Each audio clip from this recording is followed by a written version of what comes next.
In the depths of northern Michigan, where pine trees stood like a wall and silence pressed heavy on the ears, I found my new job, a forest fire lookout. It wasn't just a job. It was a salvation from the city's hustle, from the endless noise, from faces I no longer wished to see. I thought that here, among ancient trees and wild trails, I could start anew, heal old wounds, and find peace. My lookout tower rose above the treetops like a lone sentinel, surveying the boundless green ocean. From the height, a breathtaking view unfolded. Gentle hills cloaked in forest, the river's glittering bends in the sun, and in the distance a misty haze obscuring the outlines of distant lakes. The first weeks were an idyll. I woke with the first rays of sun, breathed the clean, pine-scented air, drank coffee, watching the fog dissipate over the valley. My days were spent patrolling, checking trails, compiling wildlife reports, and evenings reading by a kerosene lamp, far from any light source but the stars. Solitude was my choice, and I relished it. Sometimes, when the wind carried the faint hum of a distant road, I'd recall my past life, but these memories quickly drowned in the rustle of leaves and the cries of night birds.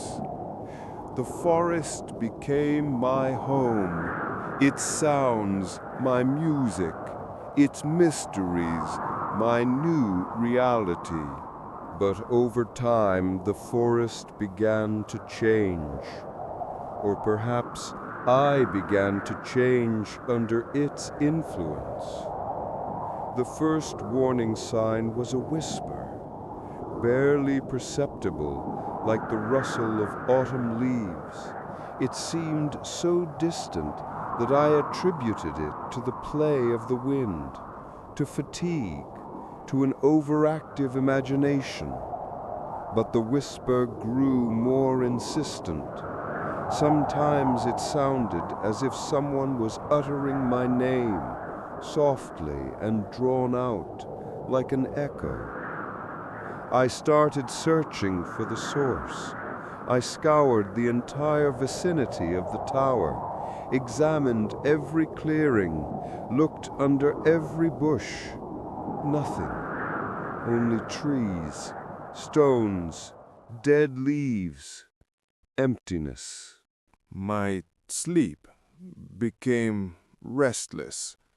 At night, I often woke with a sense of presence. I'd open my eyes in complete darkness, and it seemed I wasn't alone in that tiny room 30 meters high. My heart pounded, blood throbbed in my temples. I'd light the lamp, examine every corner, but, as always, found nothing. Just shadows playing on the walls, creating bizarre images. I tried to convince myself it was fatigue, nerves, the effects of too long an isolation. But one night, when the moon hung high above the forest, illuminating it with a ghostly silver light, I woke to a distinct sound. It was like a faint scraping, as if something sharp was being dragged across wood. The sound came from below, from the base of the tower. Slowly, trying not to make a sound, I got out of bed. My heart pounded furiously. With trembling hands, I took my lantern and cautiously approached the window. Below, at the foot of the tower, I saw movement. Something black, formless, blending with the shadows of the trees. It moved slowly, methodically, as if carving something into the wood.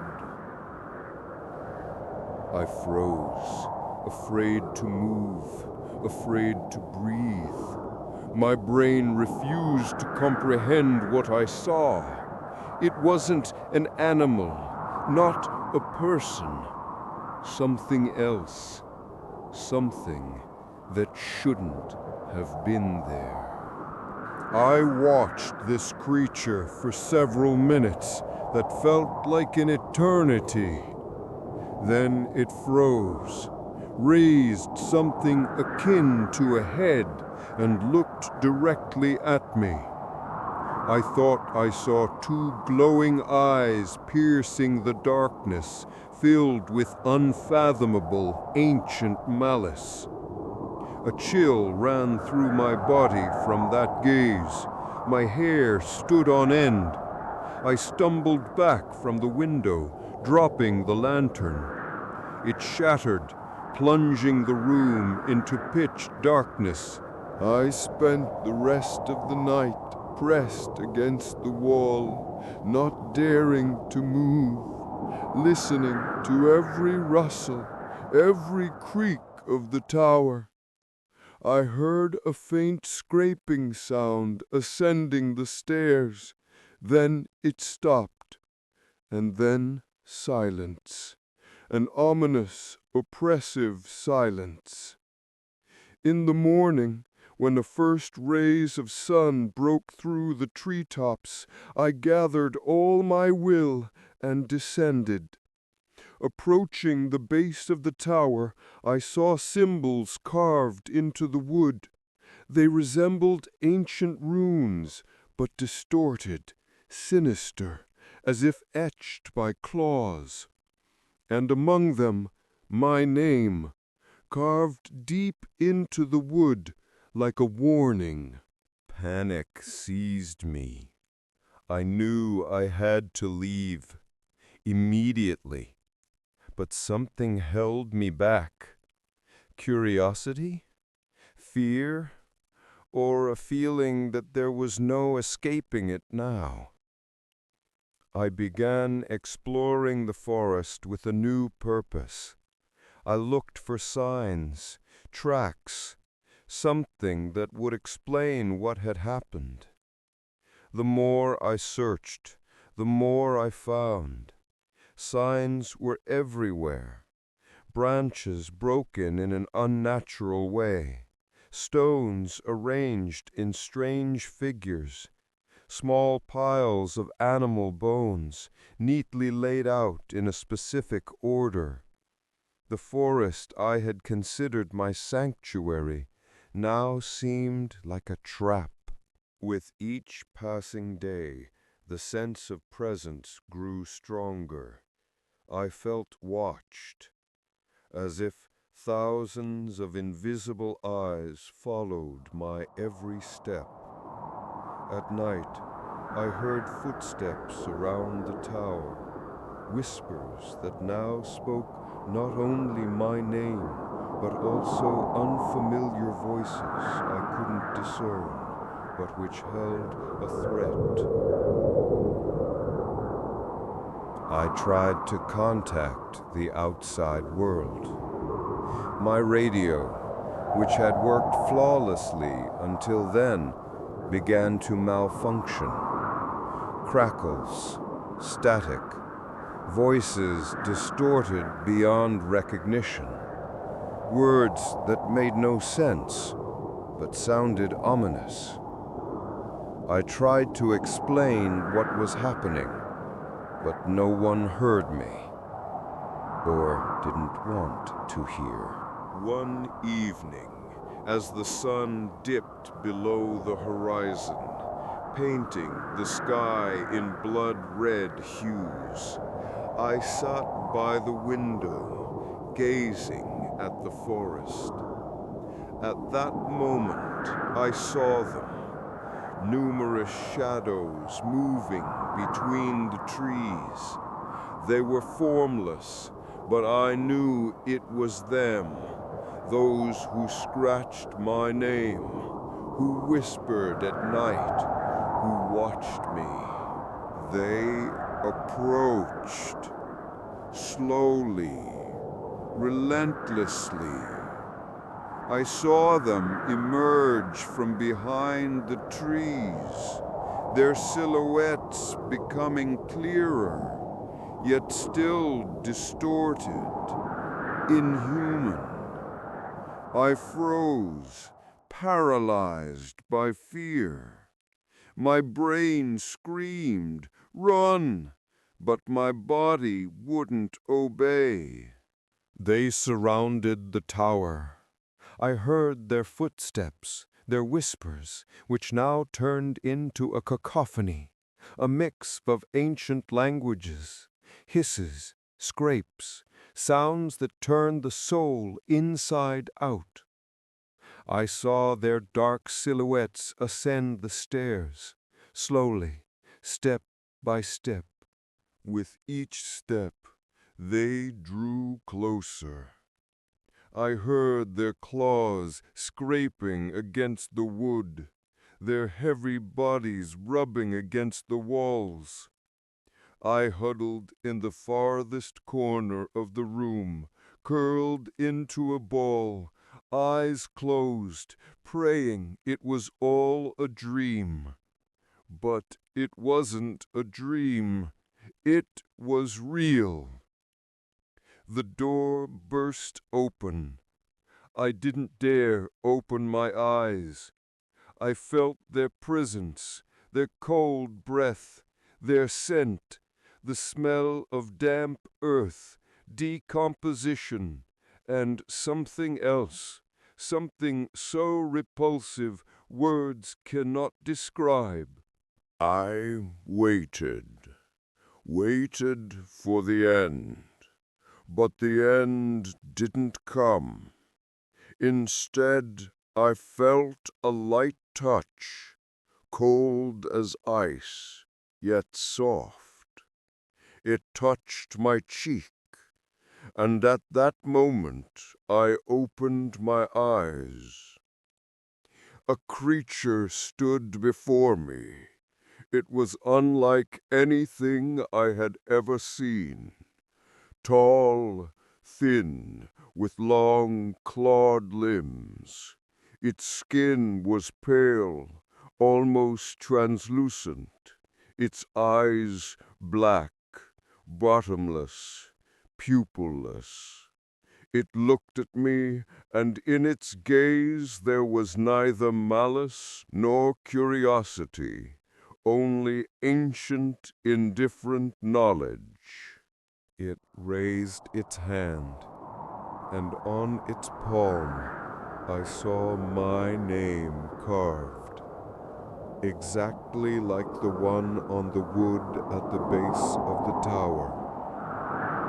And then it spoke a word, a single word that I didn't understand, but which chilled me to the core. It wasn't just a word.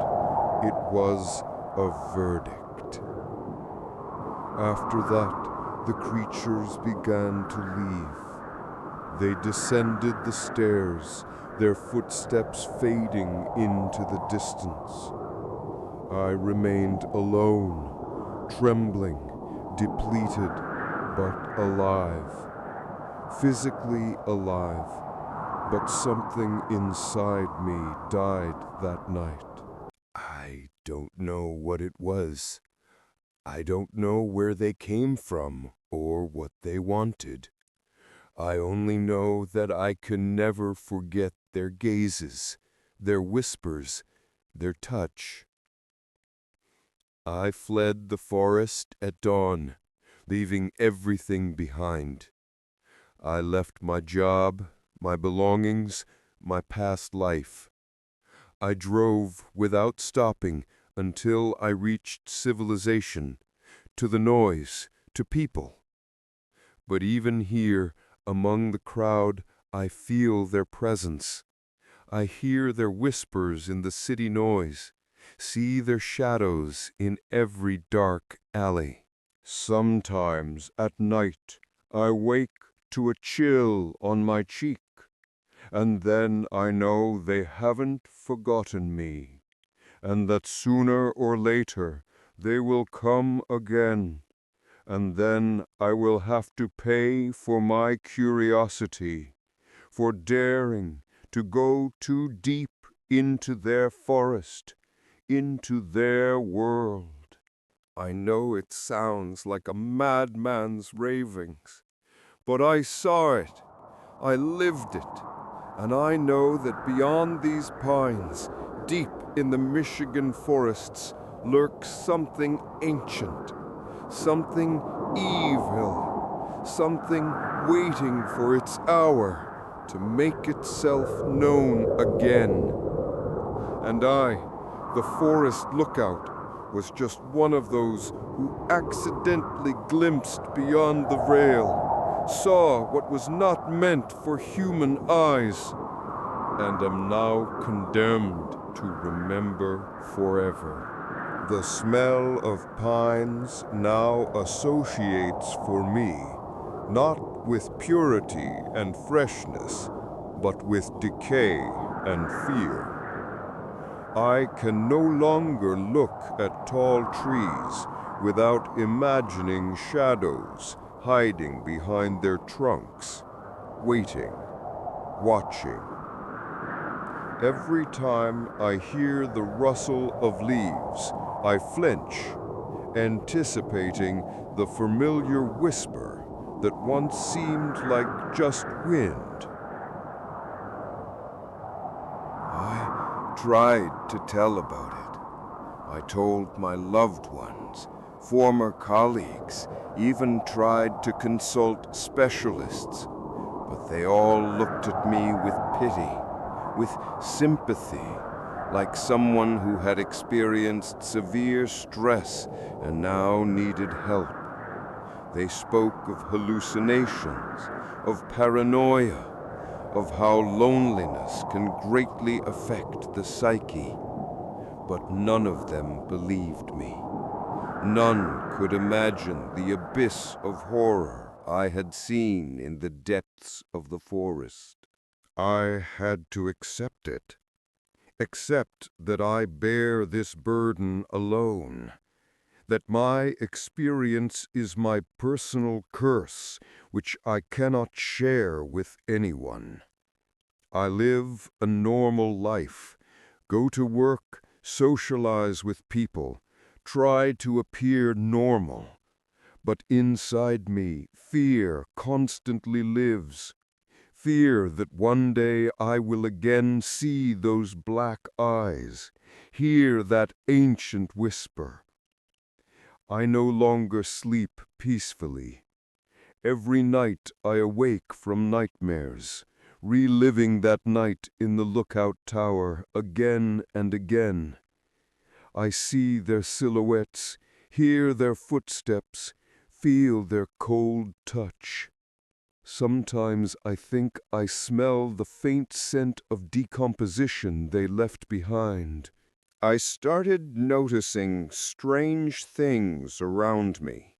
Small, insignificant, but unsettling enough to keep me constantly on edge. Accidentally broken branches on trees in the city park, reminiscent of those I saw in the forest. Unfamiliar symbols drawn in chalk on the asphalt, similar to those scratched on the wood. Sometimes when I walk down the street, I think I see something moving in my peripheral vision, but when I turn my head, there's nothing there. I know it sounds like paranoia, and perhaps it is. Perhaps the forest broke me, And now I live in a world of my own fears. But something inside me says that's not true.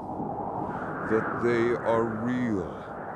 That they left their mark not only on the tree, but also on my soul. Now I live with it, with constant anticipation, with the feeling of an invisible presence, with the realization that the world is much larger and scarier than I ever imagined. The forest lookout, which was supposed to be my salvation, turned into my personal prison, a prison from which there is no escape, because the enemy is not outside the walls, but within me. I am not writing this for anyone to believe me. I am writing this because I need to express myself, to pour out this horror that gnaws at me from within. Perhaps it will help me, or perhaps it is just another proof that I have gone insane. I don't know how much longer I can hold on. I don't know when they will come again. But one thing I know for sure. I will never be the same again. The forest has left its mark on me, and this mark will be with me until the end of my days, and even after.